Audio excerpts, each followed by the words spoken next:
Assalamualaikum warahmatullahi wabarakatuh. Semangat pagi anak-anak. Semoga kalian tetap sehat. Pada kesempatan ini kita akan belajar bersama di tema 5, subtema 4, yakni cuaca, musim, dan iklim. Kita masuk ke pembelajaran yang keempat ya. Sebelum pembelajaran dimulai, silahkan berdoa terlebih dahulu. Bismillahirrahmanirrahim. Rabbi zidni ilma warzuqni fahma. Amin. Ayo membaca. Sore yang dinanti telah tiba. Cuaca sedikit berawan. Lani dan teman-teman pun bergegas menuju rumah Edo.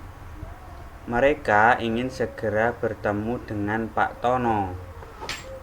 Mereka ingin bertanya banyak hal tentang cuaca, musim, dan iklim. Mereka pun tiba di rumah Edo. Ternyata Pak Tono belum datang. Mereka lalu duduk di ruang tamu menunggu Pak Tono. Setelah menunggu selama 10 menit, Pak Tono akhirnya datang. Tetapi baju Pak Tono agak basah. Mengapa ya?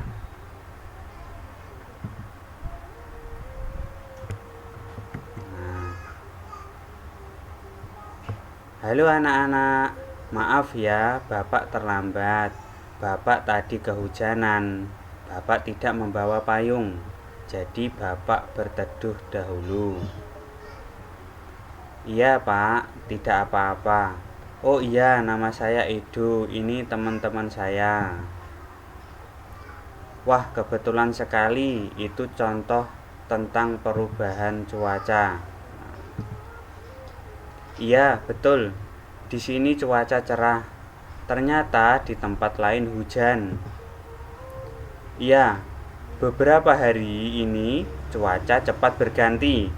Tetapi sekarang lebih sering hujan. Di sini pun cuaca bisa berubah-ubah. Kami senang sekali kalau boleh bertanya kepada Bapak. Kalau boleh bertanya kalian boleh bertanya apa saja yang ingin kalian ketahui. Tapi dengarkan dulu penjelasan Bapak baik-baik.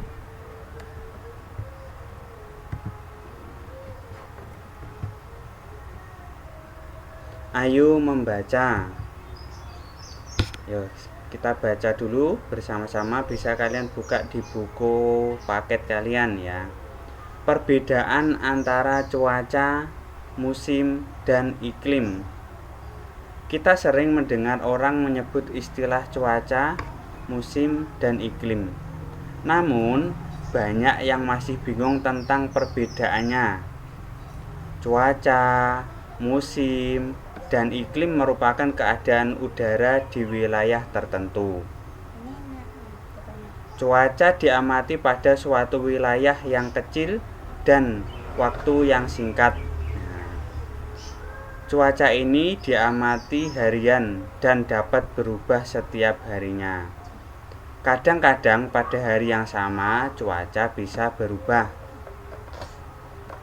Cuaca harian biasanya dilambangkan dengan simbol seperti ini. Nah, ini mendung, hujan, cerah berawan, cuaca cerah, dan lain sebagainya. Musim adalah keadaan cuaca yang paling sering terjadi di waktu tertentu. Saat musim hujan adalah pada waktu tertentu cuaca hujan sering terjadi. Nah, musim kemarau adalah waktu tertentu yang sedikit hujan. Nah, musim terjadi dalam waktu yang lebih lama daripada cuaca. Musim diamati dalam hitungan bulan. Di Indonesia merupakan negara tropis. Hanya terdapat 2 musim, yakni musim kemarau dan musim hujan. Sedangkan iklim adalah kondisi rata-rata cuaca berdasarkan waktu yang panjang. Iklim diamati dalam hitungan tahun. Nah, ini ya perbedaan cuaca, musim, dan iklim. Nah, oke, kita lanjutkan.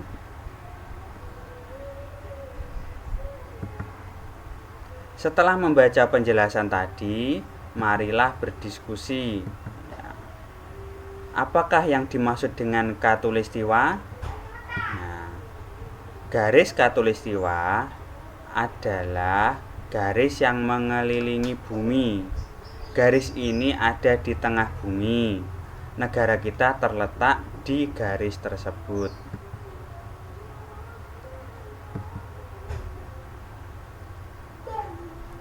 Apakah karena itu negara kita hanya memiliki 2 musim? Betul sekali, kita hanya memiliki musim hujan dan musim kemarau. Ayo bercerita. Sekarang giliranmu menceritakan informasi tentang cuaca, musim, dan iklim. Nah ini contohnya ini adalah contoh ya, jadi bisa kalian baca ya. Cuaca itu keadaan udara yang diukur dalam waktu yang singkat. Kalau iklim dalam waktu yang panjang. Cuaca, musim, dan iklim merupakan keadaan udara di wilayah tertentu. Musim adalah keadaan cuaca yang paling sering terjadi di waktu tertentu. Musim terjadi dalam waktu yang lebih lama daripada cuaca. Musim diamati dalam hitungan bulan. Iklim adalah kondisi rata-rata cuaca berdasarkan waktu yang panjang. Iklim diamati dalam hitungan tahun. Ya. Musim di Indonesia hanya ada 2, musim hujan dan musim kemarau. Saat musim hujan sering terjadi, musim kemarau terjadi sedikit hujan. Nah, oke, kita lanjutkan. Ayo beraktivitas. Nah, hari sudah semakin sore.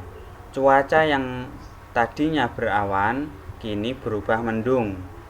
Sebelum hujan, Edo meminta tolong kepada teman-teman untuk membantu ibunya.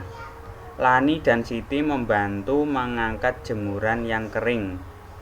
Dayu dan Edo membantu membawa masuk sepatu yang ada di luar. Beni dan Udin membantu mengangkat keset yang dijemur di atas pagar. Nah, itulah manfaatnya kita bersatu saat mengerjakan suatu hal. Pekerjaan akan cepat selesai. Terima kasih teman-teman, kalian sudah meringankan pekerjaan ibu saya. Sampaikan manfaat dan pentingnya bersatu dalam keberagaman di hadapan teman-temanmu. Ajak mereka untuk melakukan hal yang sama. Ini contoh manfaat ya, manfaat pentingnya bersatu dalam keberagaman.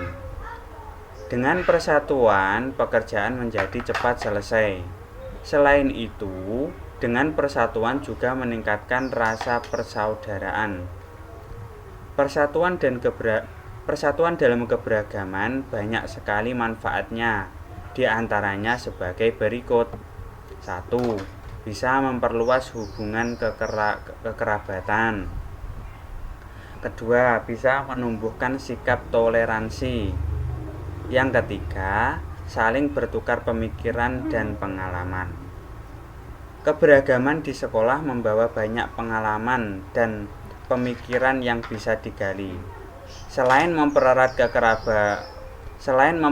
kekerabatan antar warga sekolah, keberagaman di sekolah juga bisa memberikan informasi-informasi baru yang dibawa oleh para penghuni sekolah yang datang dari berbagai latar belakang. Ayo mencoba. Nah, ayo kita melakukan lompatan kata biar lebih bersemangat. Nah, ini adalah contoh lompatan kata ya. Ada 6 langkah yang bisa kalian lakukan. Ini yang pertama, melangkah menuju area tolakan. Yang kedua, posisi yang kedua ini melakukan gerakan menolak dengan bertumpu pada satu kaki.